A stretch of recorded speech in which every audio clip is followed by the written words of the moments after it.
So he had very strong nimittas and visions of sick, dying bodies and decaying bodies, which are very powerful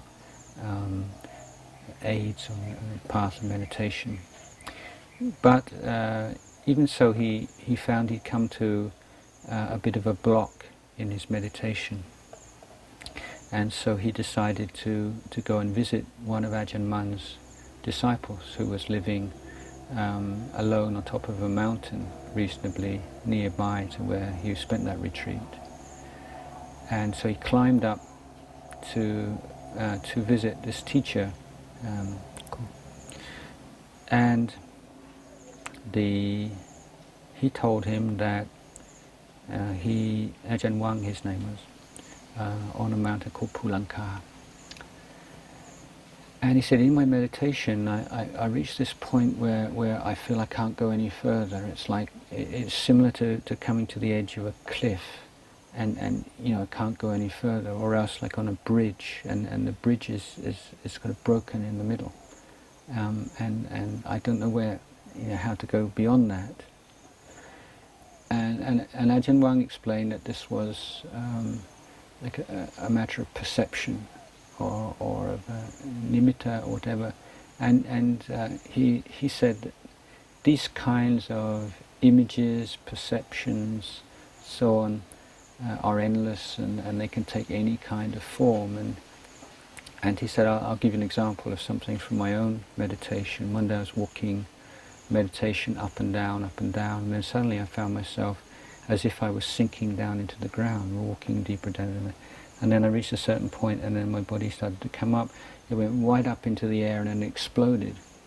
My body exploded, and I could see, I was aware of all my innards, all my intestines hanging from the trees.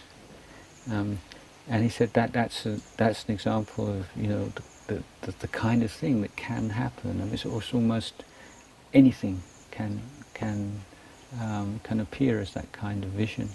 And he said it doesn't really matter. The point is that you maintain this sense of awareness and acceptance, and then whatever appears in that way changes by itself. You don't have to do anything about it. Just to maintain that sense of knowing, of equanimity, of looking, of clear-sighted interest in what's happening, and then the phenomena changes by itself. And this was a very helpful teaching for Ajahn Chah. And they talked about various things, and he spent 3 nights with Ajahn Wang and practicing very hard. And then he left Ajahn Wang's and walked down the hill. And he came to a little sala or pavilion at the foot of the hill. And he walked in there, and he had this very strong experience where he said it was as if everything lost its solidity.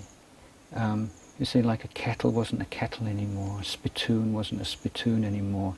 It was just that was just like a conventional reality. He could see it as elements, or just things arising, passing away. If he wanted to see it as a kettle, he could. If he didn't, it would just be awareness that kettle was just a conventional designation and name for this phenomenon.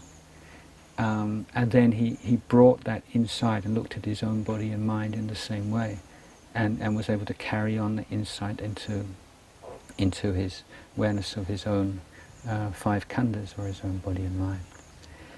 And this was a major breakthrough for him.